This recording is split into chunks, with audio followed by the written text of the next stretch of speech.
Yo, yo, yo, what is going on, everybody? I am so glad to be back. Sorry I took that week off. But it was a low week as far as news goes.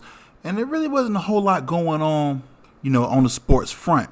But there was some things that happened over the course of this weekend, and including today, as actually on Monday when we're recording this. The one thing that happened today, we're going to talk about the fight, of course, the Tyson Wilder fight. That's going to get discussed, but that's going to be discussed on the back half of the show. I'm going to start off this one by talking about something that it slipped my mind initially until my lady reminded me about it. And it's mainly just because in my life I had a lot going on. But Kobe Bryant's memorial service was today. So I was at work during most of it, so I got a chance to watch what people were saying on social media, and then once it kind of slowed down, I got a chance to watch, some of the speeches, and I got what I assumed I was gonna get. I got, Michael Jordan talking about his role in Kobe's life and how he was more so like a little brother, and you can see it in their interactions. They do the mic'd up kind of things, especially during All-Star weekends when they were playing against each other. You could see it in their interactions that Mike really took, Kobe under his wing and basically said, "Yo, young man, I need you to carry that for me." And then, of course, seeing Shaq. I said we talked about before on an earlier episode about, Kobe and Shaq and their relationship, and how you really never know how much time you truly have with somebody until that time is up. And then you sit back and think about the things you fought about and how insignificant all of that really turned out to be. So just looking at it that way and then kind of talking, giving like some of his best Kobe stories. And we all know Kobe does not pass the ball. Never really. He's not that he wasn't a good passer. It's just something that he didn't do like a lot of. And to hear Shaq kind of, bring that up and crack some jokes in there, it wouldn't be Shaq without a couple of jokes. So all you can do is just, appreciate it, for what it was worth. But also, he lost his first, Robin, so to say. Everyone called Shaq Superman. He got that nickname before Dwight Howard, kind of took it. But to see him, open up a little bit about everything and, be honest when you're up there, and I can understand exactly how difficult that had to be for him, kind of going into it. I buried a teammate after my freshman year of college. I came back home, and a teammate of mine from childhood, I want to say it was like my late middle school, early high school, teammate of mine was gunned down in front of his home. And to, go to the funeral and have to be asked to speak. It was kind of odd because it was someone that I haven't seen really in 4 years. So, how much can I truly say? What can I truly say? There's nothing I can say because, his, the years that kind of turned him into an adult, I wasn't there for none of those. But they want us to get up and speak because himself, his brother, and the family held us in such high regard. And that's kind of how I felt watching most of this. Was like many of these people outside of like Shaq, Rob Pelinka, these are people who had their experiences with Kobe, but it was mainly a one avenue kind of thing. So it makes it really hard to get up there and say something heartfelt when everything that you had to do with this one person only had to do with one subject. But the one speech that I was looking the most, I can't say looking forward to, that sounds bad, but the one I was anticipating the most was his wife getting up, because she was going to be the one everyone was going to tell you about Kobe, because everyone was there for Kobe. The accident itself doesn't hold as much significance as it does if it was anyone else. Kobe was on there, that's why it holds that significance. But when you look at, she got up there. She was up there for around 21 minutes in total. From beginning of the speech to end of the speech is about 21 minutes. 13 of those was her talking about Gigi. Letting us see and know the child that they were raising together, getting us behind the veil. Because all we had was the same 5 clips of Gigi that we kept seeing. But watching today, we got a chance to see even more. We got a chance to see really how Kobe interacted with her. And you can tell that, I know as a parent, you're not supposed to have favorites, but let's be honest. Parents, y'all got favorites. Y'all got favorite kids. You all know you got favorite kids. You sitting there, and no one sit here and tell me that not one parent does not have a favorite kid. You have, just for example, you got 2 kids. One of them smoking crack, the other one's a college grad. Which one's your favorite? Kind of easy to pick. Okay, dad's a basketball player. None of the other kids were either old enough or had any interest in it. They had their own other sports or whatever other activities they were into, but it wasn't his game. Gigi was in love with his game. So I can probably sit here and say that's probably his favorite child. But I digress. To sit there and see Vanessa talk about Gigi and also then again get us behind the man that she actually married. Because what we know Kobe as is, oh, he hit that jump shot, it broke my heart. Or as a Laker fan, oh, when he did that alley-oop to Shaq. Like, everything that you're going to bring up about Kobe Bryant is going to be sports-related, sports-based. So I knew what I was going to hear when Michael Jordan got up to speak, when Shaq got up to speak, even Rob Pelinka when he got up to speak. When all these other people got up to speak, they were all basketball-related. This was the one I was looking forward to because it got us behind who he is. You want people to see you for more than what you are on the outside. Basketball was Kobe's beauty. That's what we all saw. When we saw him, we saw basketball. When Vanessa and the girls saw him, they saw dad. They saw husband. She gave us opportunity to see that part of him that we never got a chance to see or witness. That's why I was more so anxious about watching her get up there and talk about her husband publicly. Because many of the wives of these NBA players don't get a chance to say much of anything in the public. I think maybe Steph Curry's wife is the most vocal one of all the new age superstars. As far as their wives go, she's the one that's kind of out front and center. But most of that's not even possible if Steph Curry and his daughter weren't right there in front of us during that first title run. But all in all, as far as the ceremony goes, it was a beautiful ceremony. Everyone had their own funny story, and I think Michael Jordan probably hit it right on the head. He said, "Oh man, this is basically clowning himself by saying by him up there crying is gonna make a brand new meme." And I was sitting there thinking, man, come on, we got more class than that. And apparently we don't, because about 2 hours after I actually watched all the interviews, it was probably about 7:00. I'm scrolling up on Facebook, and I see a meme talking about when your mom hands you, when you ask your mom for $5 and she hands you a 20, and it's Michael Jordan standing up there crying. Now I came front, I chuckled a little bit, but y'all, come on, we can be a little more decent. We could have waited a day. That's all I'm saying. We could have waited at least a day before we start throwing memes up about a man's memorial service. Let's keep that in mind. So before y'all start memeing, at least just give that a thought really quick. Like, imagine someone makes a meme of at your expense, so to say. Just have a little bit more class, a little bit more couth. But all in all, man, the ceremony was beautiful. I mean, everything about it, it struck a chord. I'm just really glad that the family's getting a little bit of closure with everything, and they're still getting all the support, all the love that's granted to them. But guys, on the second part of the show, we're going to talk about Saturday night, the fight, if you want to call it one. But we're going to talk about that on the back end. I want to also thank y'all for listening. Don't forget to like, share, comment, and subscribe on YouTube. Follow us on Instagram and Facebook. And also, shoot a subscribe over there on SoundCloud as well. And also on iTunes. You can listen to us there. But I'm coming right back after this small break to talk about the Tyson Wilder fight.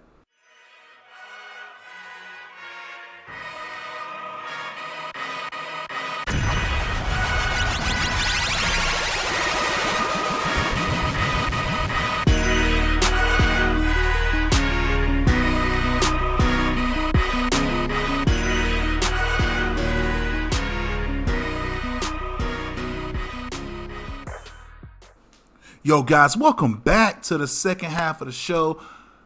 Okay, Saturday night, I'm getting off work, right?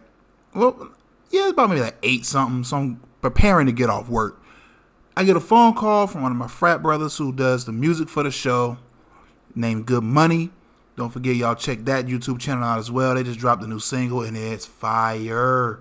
Y'all check it out. It's called Zuzu, like the car. Yeah, but check that out. It's a fire track. But by the way, so I get a call from him. I'm like, yo, what's going on, fam? It's like, yo, what you doing tonight, man? You trying to watch the fight? I said, man, you ain't gotta ask. Just tell me what I need to bring. So go cop a few brews, roll over to the crib, and we're watching the undercard.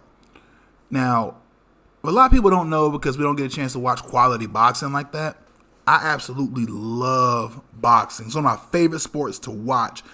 And I was telling it to Good Money, telling them like, yo, boxing takes some of the best things about every sport that I like.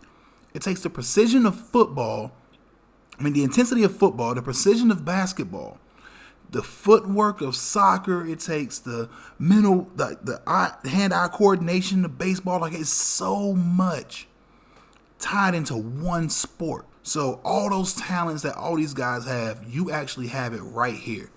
So, I looked at something like that like, yo, I loved it. I loved it. I love it. I absolutely love boxing. Now, the undercard was very entertaining. We had a couple of title fights in there. Those belts never changed hands. But we did get a chance to watch. It was one fight. I want to say it was Washington Martin. It was the heavyweight fight right before the main event. Watching that, I was like, you know what? I'm low-key ready for this fight now. Like, those fights got me warmed up. I'm ready for it. But watching that first heavyweight fight, it showed me that the heavyweight division is very top-heavy, but the bottom of it is very raw. So with a little bit more polishing, so to say, these guys are going to be A1. I can't wait to see how those two guys' career kind of, what the trajectory looks like. But they're both kind of undisciplined, but such as to say about anyone who's young in their own sport. But to get to the reason we're even talking about it. So, Tyson Fury, Deontay Wilder. Before the fight started, I was at work. I was telling everyone, yo, I'm taking Deontay Wilder. I just think that, if he can, get him with that right a few times, keep him baby with the jab, he got a good shot to retain his belt and even catch the win that I believe he deserved in that first matchup. I don't believe that should have ended in a draw. That was not a draw. That first match was a win by Wilder. But when you go the distance and you let it become a judge's game, you now take any control you had away. So it's no one's fault but his own that it ended in a draw. Even though, personally, if I was to draw out a scorecard, Wilder would have won by 2 points. It would have been close, but he would have won. But to get to this fight, if you really even want to call it one, like, if anyone that saw the clip I put up on Instagram directly after, I was very much shocked at how dominant Tyson was the entire, Tyson Fury, we don't say Tyson, we're talking boxing here. How dominant Fury was the entire fight. He came out aggressive from the jump, and that kind of stunned Wilder. He was stunned. He didn't really know how to combat that, because many people, when you are a boxer as a knockout artist, you're the intimidator. You are the one setting the pace. You dictate when punches are thrown. This was so not the case from Jump Street. Fury was not afraid of Deontay Wilder. He knew exactly what he wanted to do. He said it out loud. I'm gonna knock this guy out. Even though it wasn't a 10 count, bro was knocked out on his feet. He was rattled in that first round. Ear was bleeding in the first round. That messes with you. Now, for anyone who's played contact sports or has had an injury of the head while continuing to still play, it's extremely dangerous. Do not continue to move like that. That is extremely dangerous. But besides the point, anytime you're having anything going on up top, whether it's a nosebleed, loose tooth, this kind of stuff messes with the balance of your body. Now, this man was bleeding out of the ear. It was coming out of the ear canal. I couldn't tell early enough in the fight, was it a cut or, whatever it was, but he was bleeding from that ear. So now you not only are you bleeding from the side of your head, that's now a target. And one punch that gets thrown quite a bit in heavyweight bouts, jab, jab, hook. Jab, jab, hook, jab, hook, jab, jab. Like, it's a lot of hook. There's some hooks in there. Hooks, if you land it properly, typically hit you somewhere around the side of your face, cheek, jaw. But if you can catch them right there in that ear, that spot traps heat. So if I can beat the side of your head to get your temperature raising up a little bit, then yeah, I know I got you. So looking at that, his equilibrium was all off. He really wasn't on his game. Like, you can tell he was losing balance. I'm watching it it wasn't just me and Good Money, but I also had a couple other people there. One of them even said, like, yo, his legs look weak. And then we kind of just looked and said, bro, he's bleeding from the side of his head right now. I think his balance is the last thing he's truly worrying about. Now, personally, I do believe that title should have been thrown in the 5th round. You do not continue to let your man go out there to just get pummeled like that 3 minutes at a time. Because Fury was playing no games. He was going for it all. He was catching all kinds. He was catching more pieces than a chicken nugget box, man. There's a bunch of pieces in that bad boy. More pieces than a puzzle box. Like, it was a lot of pieces he was catching. But what I do want to say is, first off, not even first off at this point, but congratulations to Tyson Fury. You came out, you said what you were going to do, and dang it, you did it. Can't no one say nothing more about that. You came out, you did what you had to do. Now, the one question everyone's asking, man, how do you respond if you catch an L like that?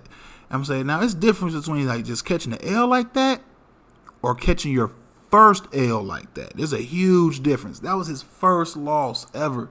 So for that to be your first loss, it's quite embarrassing, honestly.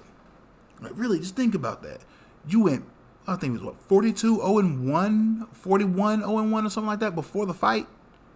Your first loss, you didn't put up a fight at all. Like, after the first 2 rounds, we're all looking at each other in the room like, yo, this is not going the way we thought it was going to go. Like, why is he not trying to do anything back right about now? I mean, do I believe he's going to bounce back? Yeah. I mean, he was a champion for a reason. You're not a champion by fluke in boxing. You earn those. Just know I've never seen a fluke champion in boxing. We've seen them in football. We've seen them in basketball, college and pro. Same thing for football, college and pro. We've seen fluke championships. We have never, ever seen a fluke boxing champion. Could there be weak competition? Yes, but the champion is still the best of the best when it comes down to it. Now, who's up next to face Tyson Fury? I'm going Anthony, man. Anthony Joshua, yeah. I'm going with that simply because he's the next best heavyweight to go at it. Now, granted, he did lose to Ruiz in a very embarrassing fashion. I mean, made every guy with a dad bod feel really good about himself. But guys, let's not kid ourselves. That guy that goes to the gym every day and is cut up like Joshua Anthony is probably still going to be able to kick your butt. I don't want anyone out here thinking that they're actually better than what they are. I need y'all to be safe out here. Don't go out there swinging just because you think you got a dad bod and you can take that guy on. Let's also understand Ruiz's hands is trained. Yours more than likely aren't. Now, the way that this whole thing is going to wind up playing out, I think Anthony can beat Fury. Okay? I believe he can beat him. Now, do I think that he's going to actually do it? I'm going to go with yeah. Because he got the big boy out the way. Fury got the big boy out the way. At this point, he can either, ride off and roll with it, or, he can lose to an up-and-coming, not even an up-and-coming, but, someone who's just as hungry as he was going into this last fight. So, yeah, I believe that belt's going to change hands about 2 or 3 straight times. I don't think there's anyone good enough to really defend it, but I think it's going to be a circle of guys who's good enough to make it interesting. Now, you guys let me know what you think about the fight, what you thought about the fight down in the comment section below. And also, like I said earlier, don't forget to like, share, comment, subscribe on YouTube. Follow us on the social media tip. That'd be Facebook and Instagram. And also following us on SoundCloud as well, so that way you can hear the audio on there. We just got our video equipment not too long ago, so we're kind of playing around with that. So you're going to actually be getting more of the visual end of the podcast, which means that now when I record stuff, I actually got to clean off the table I work on, because y'all ain't about to see here roll over here and see what I'm eating all the time and nothing like that. I don't need y'all looking at how I cook my chicken and whatnot. So y'all gonna be getting a little more on the video tip when it comes down to it. So be prepared. We're making some good moves. Also gonna start shooting some other things like top fives. Be able to shoot more, be able to do more on the video side other than my 2-minute warnings, which have been getting plenty of engagement. I want to thank you guys for supporting me on that. Those are really short, small clip videos. So I appreciate all the love and support that we're getting from that. But guys, this has been another episode of, well, I'm going to call it an installment. Yeah, let's go with installment. This has been yet another installment of the Halftime Adjustment. My name is Jay the Reporter, signing out. Peace.